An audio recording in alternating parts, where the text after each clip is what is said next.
बजने को है, आप देख रहे हैं महाभारत। मैं हूं आपके साथ निधि वासंदानी। कश्मीर पर मोदी प्लान से पाकिस्तान तिलमिलाया हुआ है और बौखलाहट ऐसी है कि एक के बाद एक साजिश की सीरीज रच रहा है और हमले करवा रहा है। भारत को भटकाने की कोशिश कर रहा है, ध्यान भटकाने की कोशिश कर रहा है, ये देखकर कि कश्मीर में विकास की रफ्तार तेज हो रही है। आखिर पाकिस्तान का इलाज क्या है? क्या एक और सर्जिकल स्ट्राइक चाहता है पाकिस्तान? इसी पर ही करेंगे महाभारत की बहस। पहली रिपोर्ट।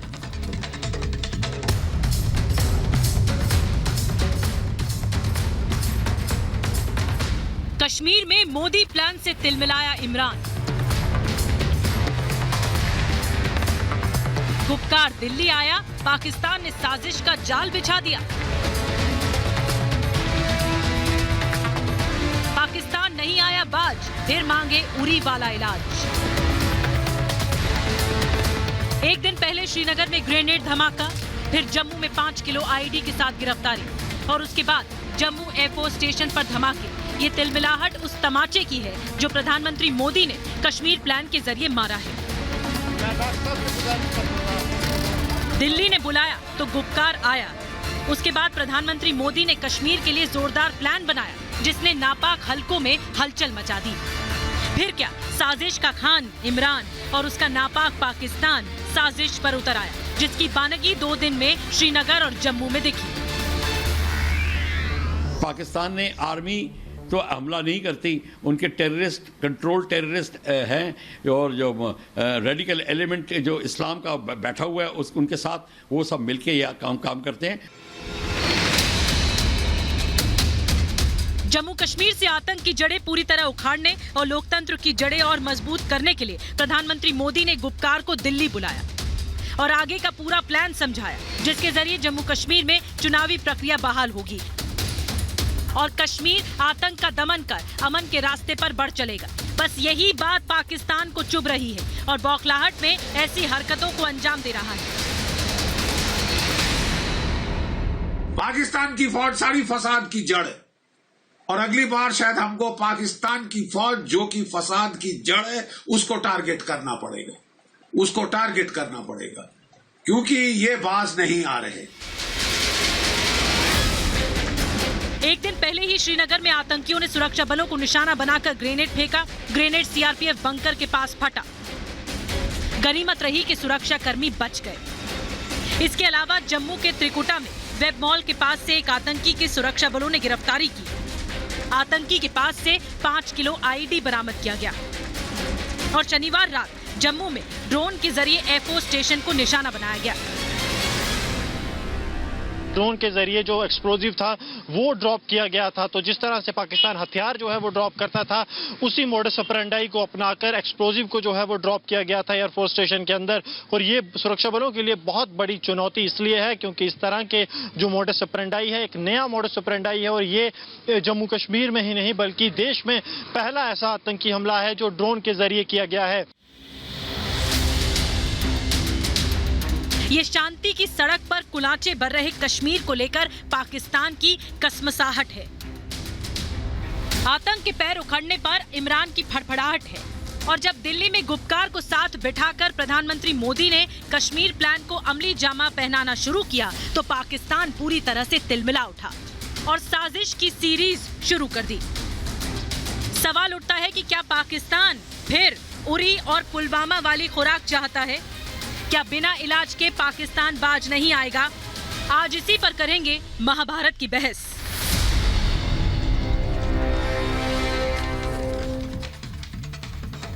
आतंकवाद से ग्रसित पाकिस्तान ऐसी साजिश रचाए कि पहली बार ड्रोन से हमला करवाया गया। आज महाभारत में सवाल पूछेंगे हम, कश्मीर में मोदी प्लान से तिलमिलाया हुआ है पाकिस्तान क्यों?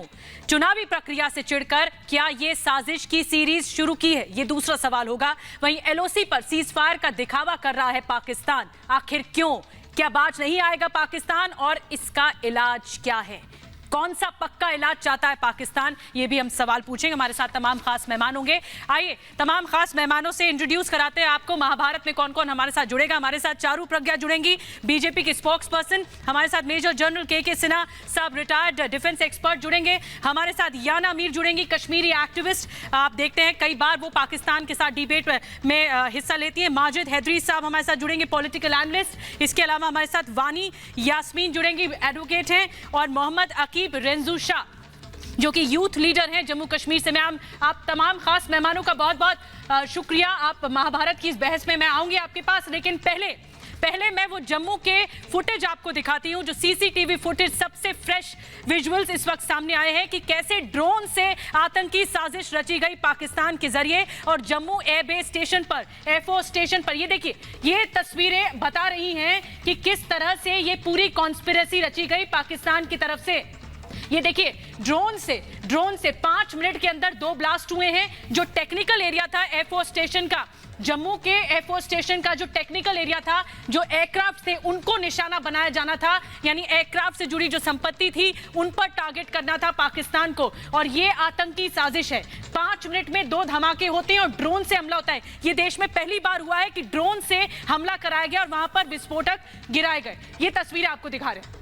तो ये अभी सबसे ताजा फुटेज आया है। इसके अलावा मैं आपको बताऊं कि पाकिस्तान बौखलाया क्यों हुआ है, क्यों आखिर ये तिलमिलाहट है। मैं आपको वो उन नेताओं की बात सुनवाती हूं जिन्होंने प्रधानमंत्री से मुलाकात की और प्रधानमंत्री का साफ तौर पर कहना था कि कश्मीर के साथ दिल मिलाने की कोशिश है। तो उन नेताओं को सुनिए आप सबसे पहले। इसी वजह से पाकिस्तान बौखलाया हुआ है, सुनिए। वज़ीर आज़म की मुलाकात जो थी वो बहुत अच्छी रही। अपने सब पार्टीज ने अपने अपने ख्यालात उनके सामने रखे। वज़ीर आज़म साहब के सामने और गृह मंत्री साहब के सामने अपने बात रखने की, और क्योंकि इस मीटिंग में कोई एजेंडा नहीं था तो खुल के हमने अपनी बातें सामने रखी। देखिए, बहुत ही अच्छे माहौल में बात हुई। मैंने जम्मू कश्मीर के हवाले से बात की।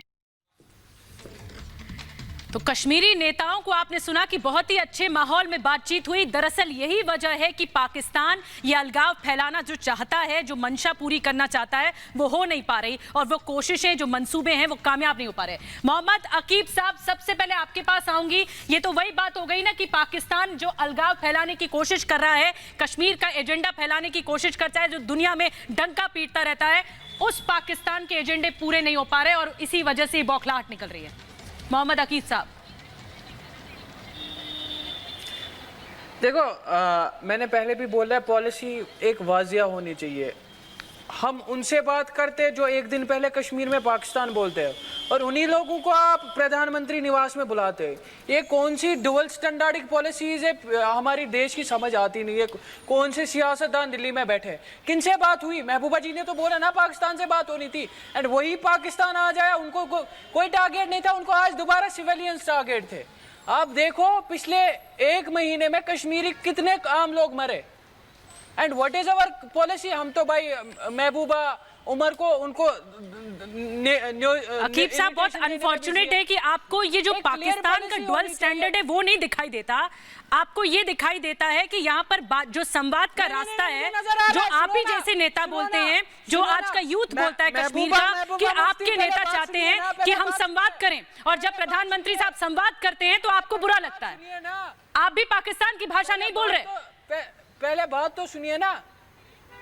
नहीं, मैं कोई पाकिस्तान की भाषा नहीं बोल रहा हूँ। मैं अभी भी बोल रहा हूँ, जनगण मन की भाषा बोल रहा हूँ। मैं हिंदुस्तानी हूँ, था और रहूंगा। मैं कोई पाकिस्तान की भाषा नहीं बोल रहा हूँ। आप यहाँ वहाँ टर्न कोट ना कीजिए। मैं हिंदुस्तानी हूँ, रहूंगा। अब मैं कोई पाकिस्तान की भाषा नहीं बोल रहा हूँ। मैं यही कहना चाहता हूँ, बताइए। हाँ, मैं बोलूंगा ना। बोलने तो दो, बोलने तो दो मोहतरमा, बोलने तो दो। आपने उस महबूबा मुफ्ती को बुलाया जो कश्मीर में एक दिन पहले बोलती है जी पाकिस्तान से बातचीत करनी जरूरी है। क्यों भाई बातचीत करनी जरूरी है? क्या महबूबा मुफ्ती भूल गई कि नौजवान के साथ बात करना जरूरी है? महबूबा मुफ्ती भूल गई कि वो तो ये भी कह रही है कि पाकिस्तान से बात करें। क्यों पाकिस्तान से बात करें, जो सिर्फ वो गोली की भाषा समझ रहा है? पाकिस्तान से बात क्यों करनी है? पाकिस्तान से बात तो क्यों बोला महबूबा मुफ्ती ने? आपने बोला, आपने नाम लिया महबूबा मुफ्ती का। वो खुद प्रधानमंत्री के साथ बैठक से पहले कहती हैं पाकिस्तान से भी बात हो। क्यों हो पाकिस्तान से बात? मैं वही बोल रहा हूँ, आप किन लोगों को इसलिए बात हो कि वो हमले करवा सके। लोगों को दिल्ली बुलाया गया जो पिछले 2 दिनों में जो हमले हुए हैं, 2 सेकंड को बुलाया आपने दिल्ली, आपने कश्मीर के नौजवान को बुलाया दिल्ली? नहीं बुलाया। आपने उन लोगों को दिल्ली बुलाया। ठीक है, मैं जवाब लूंगी चारू प्रज्ञा, मैं जवाब लूंगी आपसे। क्यों हो पाकिस्तान से बात? और सीधी बात है, यहाँ पर पाकिस्तान की तिलमिलाहट है, क्योंकि जो अलगाववाद, जो भाषा पाकिस्तान कश्मीर में फैलाना चाहता है, जो तुष्टीकरण की राजनीति करना चाहता है, वो मुख्य धारा से अब हट चुकी है चारू प्रज्ञा, और एजेंडा फुलफिल नहीं हो रहा तो हमले करवा रहा है। बिल्कुल, और पाकिस्तान ने जो दहशत फैलाई है हमारे देश में, पाकिस्तान ने जो दहशत फैलाई है जम्मू और कश्मीर में इतने सालों से, उन चीजों पर जब रोक लगनी शुरू हो गई तो पाकिस्तान तिलमिला गया। और पाकिस्तान आज दिल्ली की बात किस मुंह से कर सकता है? ये तो वो देश है जो अपने लोगों को खिलाने के लिए गेहूं नहीं दे सकता। वहां लोग भूखे मरेंगे, पर ये बात करेंगे कश्मीर की, बात करेंगे दिल्ली में क्या चल रहा है। तो पाकिस्तान तो फेल्ड स्टेट है। पाकिस्तान प्रज्ञा जी, आपने उन लोगों को प्रधानमंत्री निवास में बुलाया ना जो पाकिस्तान की वकालत करते हैं कश्मीर में, आपने उन्हीं को तो बुलाया ना। आपने कश्मीर के नौजवान को नहीं बुलाया ना। करेंगे तो ये एक लोकतंत्र है, हमारे देश में कॉन्स्टिट्यूशन के हिसाब से सब कुछ चलेगा। और लोकतंत्र का मतलब ये है कि प्रधानमंत्री सबकी बात सुनेंगे। इस बार हमने देखा, पहली बार ऐसा हुआ है, 3 घंटे से ज्यादा बैठक चली है और 14 बड़े नेताओं के साथ ये बैठक हुई है। तो जब तक बातचीत नहीं होगी तब तक समाधान नहीं होगा। मैं नमन करती हूँ ऐसे प्रधानमंत्री को जो उन लोगों को भी बुलाते हैं जिनके आप एक मिनट सुन लीजिए ना मोहम्मद अकीब, आपने अपनी बात कंप्लीट की, एक मिनट सुन लीजिए। बातों में सेंस नहीं आ जाएगा। ठीक है, चारू प्रज्ञा आपने अपनी बात रखी, मोहम्मद अकीब आपने भी अपनी बात रखी। बातचीत के रास्ते से आगे बढ़ेगा विकास। नहीं, मैं बिल्कुल एग्री नहीं हूँ चारू जी की बात से, मैं बिल्कुल एग्री नहीं हूँ, डिसएग्री हूँ मैं। देश को गुमराह कर रहे हैं। नहीं, आप तो किस बात पे गुमराह कर रहे हैं बता दीजिए। आप पाकिस्तान की बात कर रहे हैं क्या? सारी की सारी जम्मू और कश्मीर की जनसंख्या को आप बुलाकर बात कर सकते हैं? कितने लोग? अरे भाई साहब, उनको कौन सी रेलेवेंस है? कौन सी रेलेवेंस है? कल तो आपने बोला वो चोर है। 14 रिप्रेजेंटेटिव आए हैं, या तो आपको सुनाई नहीं। ठीक है, आप दोनों ने अपनी बात रखी। मैं जाना चाहूंगी वानी यास्मीन जी। वानी, ठीक है मोहम्मद अकीब, देखिए थोड़ा डेकोरम मेंटेन करके रखिए। डिबेट का ये जरूरी है कि सभी को अपनी बात रखने का मौका मिलना चाहिए। आपने अपनी बात रखी, आप डिसएग्री हुए चारू प्रज्ञा से, चारू प्रज्ञा जी ने अपनी बात रखी।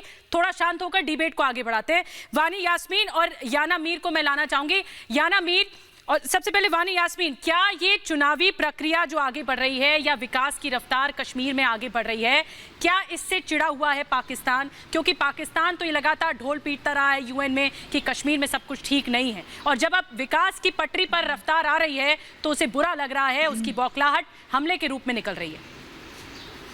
वानी यास्मीन, देखिए पहले मैं ये बात बताना चाहती हूँ कि जो आप लोगों ने, जो प्राइम मिनिस्टर श्री नरेंद्र मोदी जी और होम मिनिस्टर ने परसों मीटिंग की कश्मीरी जो पॉलिटिशियंस के साथ, उस मीटिंग का एजेंडा क्या था अभी तक ये पता नहीं चला। उस मीटिंग का क्या एजेंडा था? मेरा चारू प्रज्ञा जी से ये क्वेश्चन है कि अगर कोई कॉन्स्टिट्यूशनल पोस्ट पे बैठता है, उसको आप गैंग कहते हैं, फिर उस गैंग से मिलते हो, क्या उस मतलब मुझे उस स्टैंडर्ड का अंडरस्टैंड ही नहीं हो रहा। उसी कॉन्स्टिट्यूशनल पोस्ट को आप डिसरिस्पेक्ट करते हो और उसी कॉन्स्टिट्यूशनल पोस्ट को आप फिर गैंगस्टर्स भी बोलते हो। उसी कॉन्स्टिट्यूशनल पोस्ट को वापस बुलाते हैं, नहीं जी we are sitting with this gang. So what is it? So मैं चारू प्रज्ञा जी से इस क्वेश्चन का आंसर चाहती हूँ कि what is it.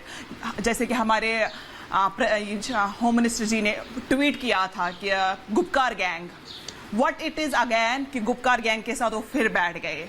Charu Pragya ji please आप मुझे इसका आंसर दीजिए। चारू प्रज्ञा, दिल्ली आने वाले लोगों में केवल महबूबा या फारूक अब्दुल्ला लोग नहीं थे, उसके अलावा 11 और नेता थे।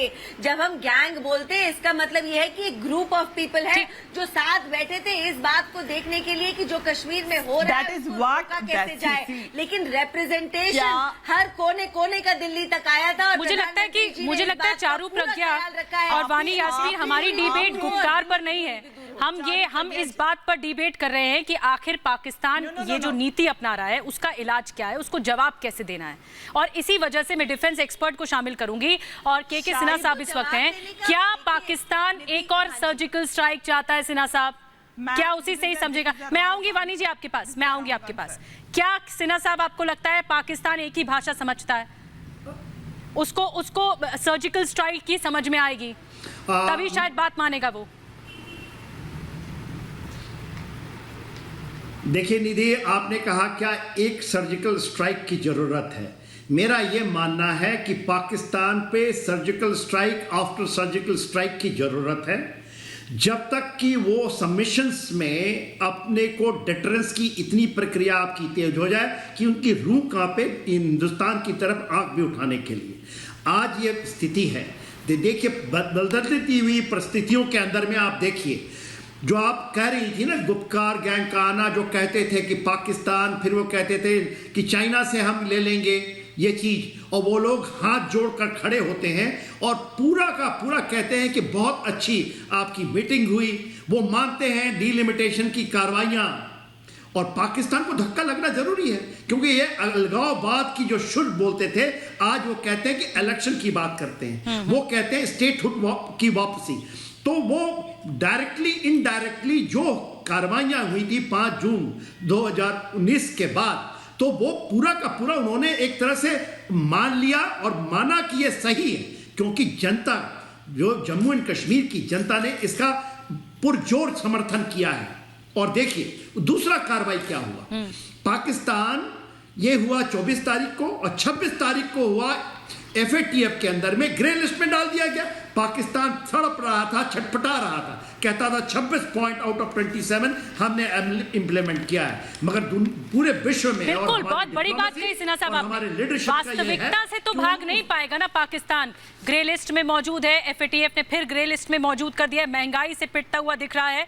और मैं यहाँ पर माजिद हैदरी साहब, आप आए, पॉलिटिकल एनालिस्ट है, आप हमारे साथ मौजूद हैं डिबेट में। हैदरी साहब, यही तो पाकिस्तान चाहता है कि अपनी जो खलबली, अपनी बौखलाहट है वो भारत पर निकाले और इसी तरह से कॉन्स्पिरेसी करे। 2 दिनों में जो धमाके हुए श्रीनगर और जम्मू में, वो बताते हैं कि पाकिस्तान को इस बात की चिढ़ मची है कि दिल्ली में कश्मीर का दिल मिल रहा है, और इस वजह से लगातार ये कोशिश है कि भारत का ध्यान भटके।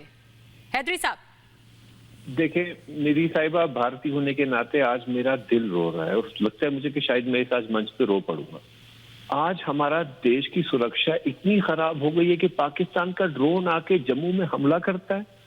क्या मैं अपने माननीय रक्षा मंत्री जी से, राजनाथ सिंह जी से पूछूं कि 18 घंटे हो गए हैं जब से जम्मू में धमाके ड्रोन ने किए, देश में पहली दफा ऐसा हुआ है, उनने चुप्पी क्यों धारी और बता क्यों नहीं रहे कि ऐसा क्या सिक्योरिटी लैप्स हुआ उनकी तरफ से कि आज पाकिस्तान के ड्रोन मेरे देश पे हमला कर रहे हैं। ये बहुत सीरियस मसला है मैडम। आज जम्मू में ड्रोन से हमला हुआ है, कल कहीं और होगा, अल्लाह ना करे। तो हम कैसे इस सरकार पे रिलाय करें? ये सरकार कर क्या रही थी? इस सरकार ने हाल ही में सीज फायर किया पाकिस्तान के साथ, तो सरहद पर सीज फायर है, ऊपर से ड्रोन आ रहे। मुझे समझ नहीं आ रहा, मेरे देश की सुरक्षा का इतना बुरा हाल। ये नेहरू गांधी परिवार जिसने इस देश को किला बनाया था, आज इतना बुरा हाल है देश का कि ड्रोन आके हमला करेगा।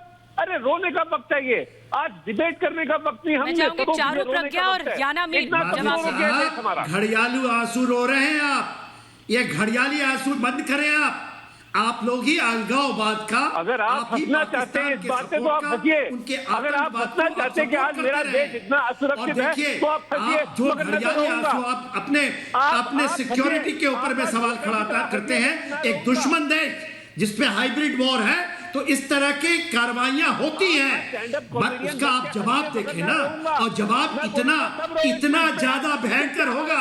माधुरी जी, आप जरूर रोएं, आप जरूर रोएं, और सब ये तो हमारे लिए अपॉर्चुनिटी है कि मेरा देश की हालत क्या हो गई है कि आपको ये होना चाहिए था, आपके आंखों से अंगारा बरसना चाहिए था, रुलावट नहीं। आपको ये खुशी के आंसू नहीं निकलने चाहिए थे, आपके आंखों से अंगारा निकलना चाहिए था पाकिस्तान के अगेंस्ट में। सरहदों से मेरे भाई एक स्ट्रेटेजिक टारगेट को आपके आकाओं ने जब टारगेट किया है, जिसकी लड़ाइयां आप लड़ते रहते हैं जाने अनजाने में, रोका क्यों नहीं? पहले ये बात है सिक्योरिटी हमारे आंखों से आंसू रो पड़े। पूछता है भारत, ये कौन सी घड़ियाली आंसू की बात करते हैं आप लोग? फेलियर क्यों, इतना बड़ा फेलियर क्यों? ठीक, जरूर, जवाब ले लेते हैं। जरूर, ठीक है ये जिला सही साहब, है, जवाब ले लेते हैं। आपको याना मीर, और फोर्स करें। जवाब दीजिए, राजनाथ सिंह जी जवाब दीजिए। देश सवाल पूछ रहा है, हमारा देश इतना असुरक्षित क्यों है? जवाब दीजिए। चारू प्रज्ञा, लगातार सिक्योरिटी लैप्सेस पर सवाल उठाए जा रहे हैं, जवाब चाहूंगी मैं। देखिए, मोदी सरकार ने कश्मीर के अंदर जितनी भी गलत गतिविधियां चल रही थी उन सब पे लगाम दे दिया गया है। चाहे आप किसी भी चीज की बात करिए, आज यहाँ टीवी पर बैठकर ये मगरमच्छी आंसू हो रहे हैं, इसका मतलब ये है कि इनको परेशानी इस बात से है, इनको इस बात से परेशानी है कि कश्मीर के अंदर कंप्लीट डेमोक्रेसी वापस एस्टेब्लिश होने वाली है। इन्हें इस बात से परेशानी है कि कोई मुंह से तो कोई भी बात बोले, धमकी दे कि दिल्ली नहीं जाएंगे प्रधानमंत्री से मिलने, लेकिन जब प्रधानमंत्री का बुलावा आता है हर एक इंसान कश्मीर से दिल्ली आता है। माजिद हैदरी साहब, ये मालूम है कि जम्मू एंड कश्मीर माजिद हैदरी और याना मीर हमारे देश का है, हमारे प्रधानमंत्री ही उस एरिया को बचा सकते हैं और आगे बढ़ा सकते हैं। माजिद हैदरी साहब, ऐसा क्यों है कि आप पाकिस्तान की आलोचना करने से बच रहे हैं? क्यों आप शय दे रहे हैं? दरअसल पाकिस्तान क्या करता है? पाकिस्तान फायदा उठाता है। पाकिस्तान जो हमारे ऑपोजिशन है ना, जो हमारे ऑपोजिशन जो भाषा बोलते हैं उसका फायदा उठाता है और वो कहता है कि यहाँ तो कदम ताल तो है नहीं भारत में, इस वजह से टारगेट किया जाए, कॉन्स्पिरेसी रची जाए। आप क्यों आलोचना करने से भाग रहे हैं? मैडम, मैं आलोचना करने से भाग नहीं रहा, मैं तो पूछ रहा हूं। आप बोलिए ना डंके की चोट पर कि हमला कराया है, क्या यूपी पाकिस्तान बौखलाया हुआ है, और वो इसीलिए क्योंकि उसको समझ में नहीं आ रहा कि कश्मीर में क्या रणनीति अपनाई जाए। को दाव पे लगाओगे? हाँ, आप हमें बेवकूफ समझते हो देशवासियों को? आप बोलिए ना खुल के, आप बोलिए खुल के ना कि कश्मीर पर उसको रणनीति दरअसल समझ में नहीं आ रही, क्योंकि कश्मीर विकास की तरफ आगे बढ़ रहा है। रणनीति क्या है? अब आने वाले समय में परिसीमन के बाद विधानसभा चुनाव होंगे। नहीं, यही तो है ना, यही है। आप आलोचना नहीं करेंगे तो यही फायदा पाकिस्तान की तरफ से उठाया जाता है कि एकता नहीं है। याना मीर, आप बोलेंगे कुछ? याना मीर की बात है, ये एकता की बात नहीं है। नहीं, बिल्कुल है ना, क्यों नहीं है एकता की बात? देखिए, मैं 4 सेंटेंस बोलूंगी, सिर्फ 4 सेंटेंस। रात को इवनिंग वॉक के लिए माजिद हैदरी साहब 1 मिनट विद्युत काट कर। ठीक है हैदरी साहब, मैं जवाब ले लूं। याना मीर बोलेंगे। 1 मिनट। 4 सेंटेंस। जी, मैं बोल रही हूँ 4 सेंटेंस बोलूंगी। प्लीज डोंट माइंड, मैं एक देशभक्त हूं, मैं फिर भी बोल रही हूँ। Yes, this is a security and a political lapse. ये हमको मानना, ये किया है पाकिस्तान ने, there is no doubt about it. वो तो पहले से हमारे दुश्मन है, लेकिन ये सिक्योरिटी पॉलिटिकल लैप्स से मैं बताऊं कैसे।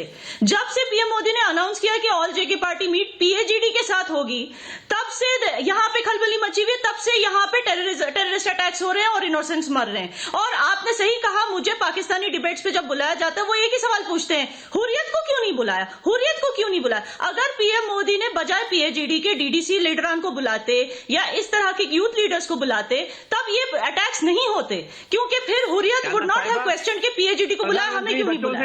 तो हमें ये मान के चलना पड़ेगा कि सिक्योरिटी और पॉलिटिकल दोनों लैप्स हुए हैं यहाँ पे।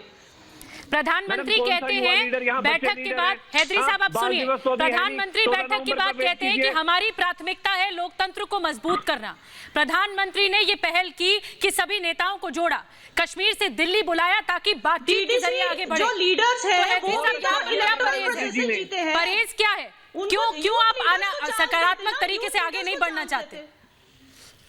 मैडम, प्रधानमंत्री जी ने बहुत अच्छा किया के नेताओं को बुलाया।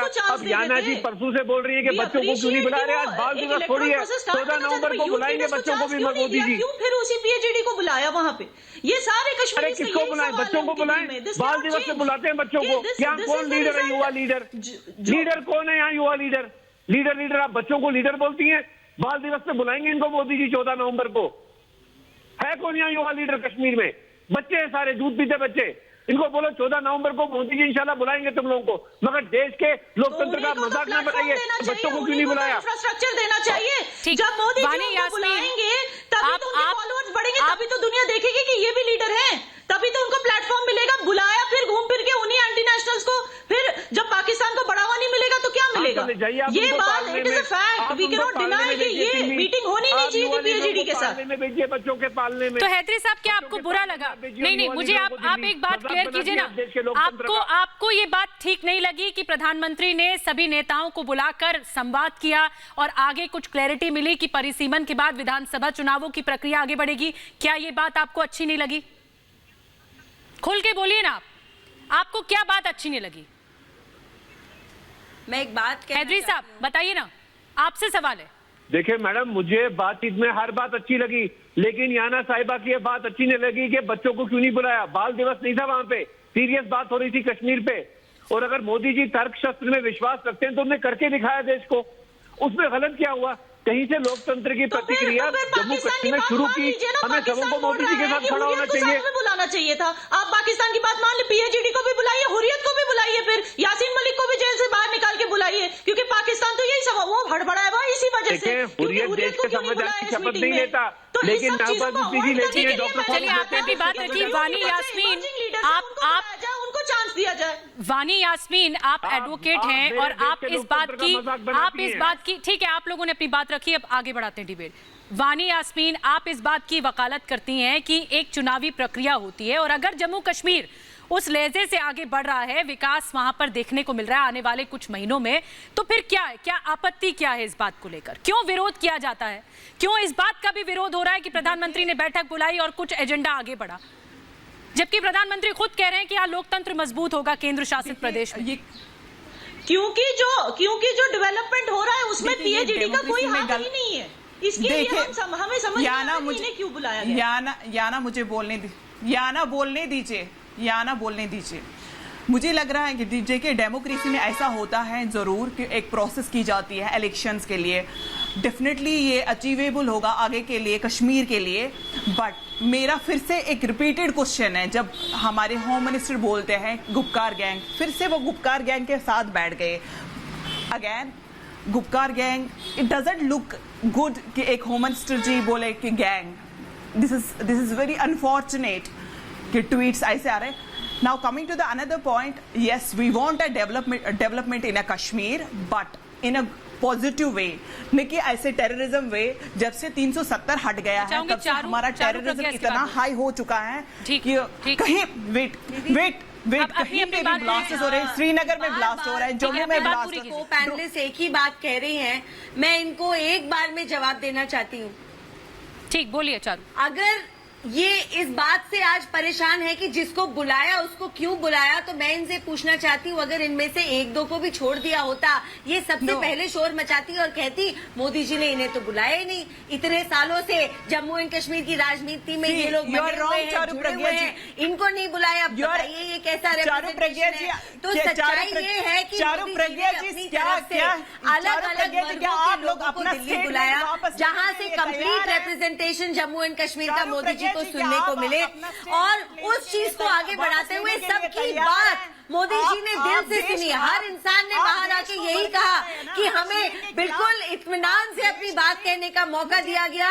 It was a heart to heart conversation, it was a crystal clear and honest conversation, and that is the way ahead to democracy. जब शांति आएगी उसके बाद ही चुनाव होंगे, और पाकिस्तान आज बौखलाया ही। चलिए, मैं मोहम्मद अकीब, रेंजू शाह, वानी यास्मीन और माजिद हैदरी साहब, आप तीनों को हैदरी साहब, यास्मीन जी और मोहम्मद अकीब साहब, आप तीनों को एक बार फिर मैं सुनवाती हूं कि जो सकारात्मक तरीके से दिल्ली में बातचीत आगे बढ़ी है और प्रधानमंत्री ने कहा है कि कश्मीर और दिल्ली के दिल मिलने चाहिए, उसके बाद पाकिस्तान में ये जो बौखलाहट है फिर देखने को मिली है और सीरीज ऑफ हमले हो रहे हैं। एक बार सुनिए उन नेताओं को जो प्रधानमंत्री से मिलकर संवाद कर अपनी बात उन्होंने रखी सामने। सुनिए। कहा, उन्होंने ये भी कहा कि पोस्ट कोविड ये सबसे बड़ी मीटिंग मेरे इस हॉल में हुई है, ये सबसे बड़ी है कोविड में।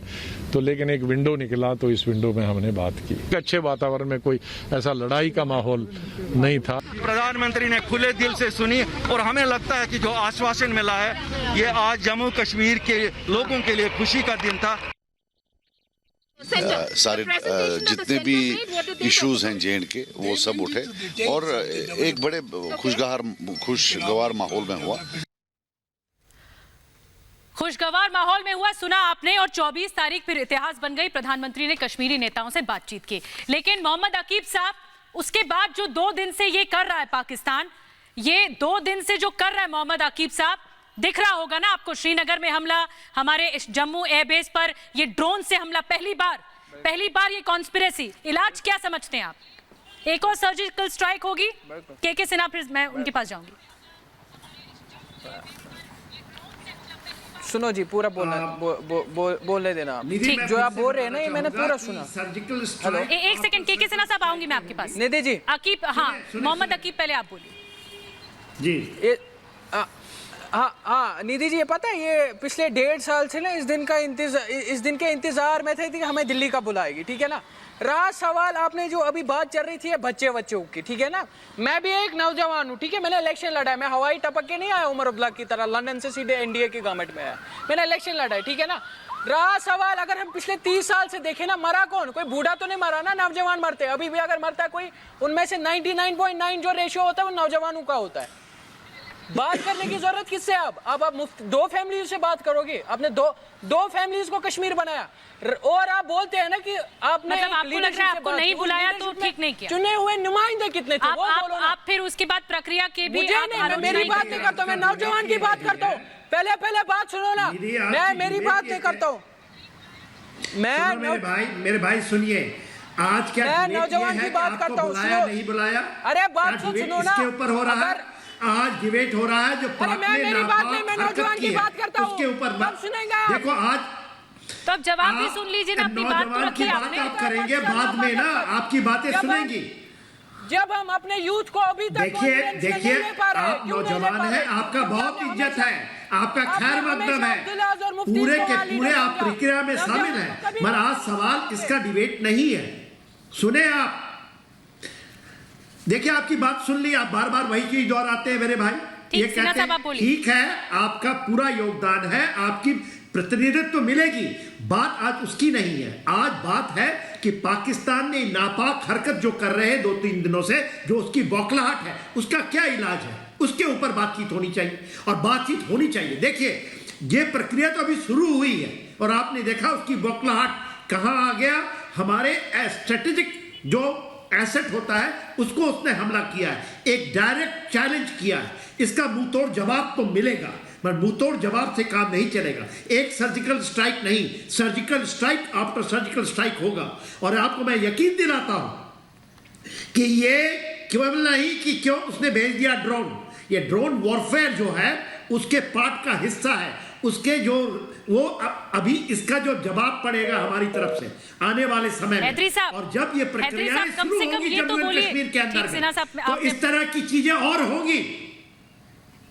हैदरी साहब से संपर्क टूटा। हैदरी साहब क्या बोलेंगे? हैदरी साहब बोलेंगे कि ये हमारी त्रुटि है, हमारी गलतियां है, पाकिस्तान को क्लीन चिट दे जाएंगे।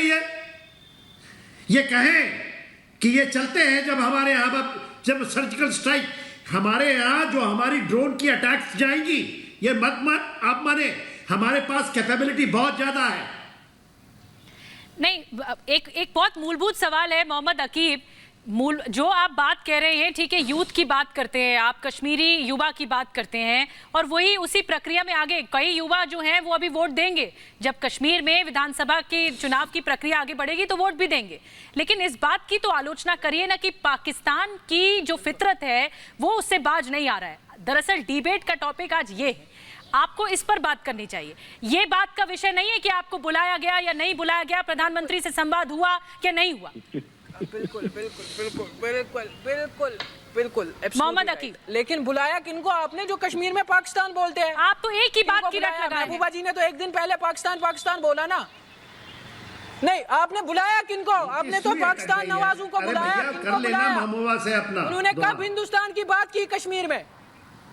तो आप तो कम से कम पाकिस्तान का एजेंडा मत फुलफिल करिए। कब की? एक हैदरी साहब मैं तो नहीं चला रहा हूँ, मैंने अभी भी बोला, पहले भी बोला, आपको मौका मिला है नेशनल टेलीविजन के ऊपर में अपने आलोचना तो करिए ना। आप लोग के साथ दिक्कत क्या है? आप लोग आलोचना भी नहीं करते हैं, और अगर संवाद के रास्ते आगे बढ़ेगा तो क्या ऐसे संवाद होगा पाकिस्तान के साथ? महबूबा मुफ्ती कहती है कि पाकिस्तान से भी बात करें। क्यों बात करें? क्या लायक देखिए, है निधि इस साहिबा, पाकिस्तान बात करने के? सबसे पहले मैं माननीय प्रधानमंत्री जी से विनती करता हूं कि इस वर्ष जो बाल दिवस होगा 14 नवंबर पे, उस दिन वो कश्मीर के युवा नेताओं को जरूर बुलाएं, उनसे वहां पे टॉफियां बांटे, तो तब हमारे युवा नेता खुश आपने अपनी बात रखी, नहीं मेरे सवाल का जवाब दीजिए। इंटेलिजेंट डिबेट है निधि, एक डिबेट, सीरियस डिबेट है। ये क्या बातें कर रहे हैं बाल दिवस और इसकी? एक सीरियस डिबेट है आपके नेशनल एसेट के ऊपर में, स्ट्रेटेजिक एसेट के ऊपर में। देखिए सर, अब आप बात सुनिए, अब आप जवाब सुनिए, सीरियस जवाब, अब आप सीरियस जवाब सुनिए। जम्मू में ये जो टेक्निकल एयरपोर्ट है 40 किलोमीटर बॉर्डर से दूर है, 40 किलोमीटर देश के अंदर पाकिस्तान का ड्रोन आता है और आपको शर्म नहीं आ रही बात करते हुए?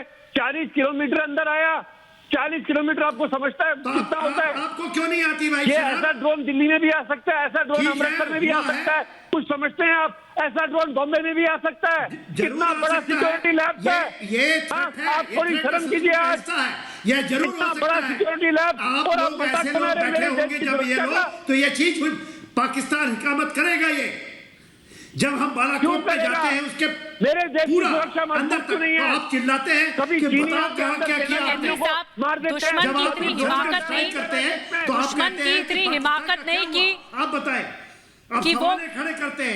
हमारे सुरक्षा बल लगातार मुंह तोड़ जवाब दे रहे हैं। ये जरूर होगा, जरूर हो सकता है। चीन हमारी धरती पे आती है, पाकिस्तान के ड्रोन। चलिए, आप तमाम खास मेहमानों का बहुत बहुत धन्यवाद। महाभारत की बहस में फिलहाल इतना ही समय था, शुक्रिया।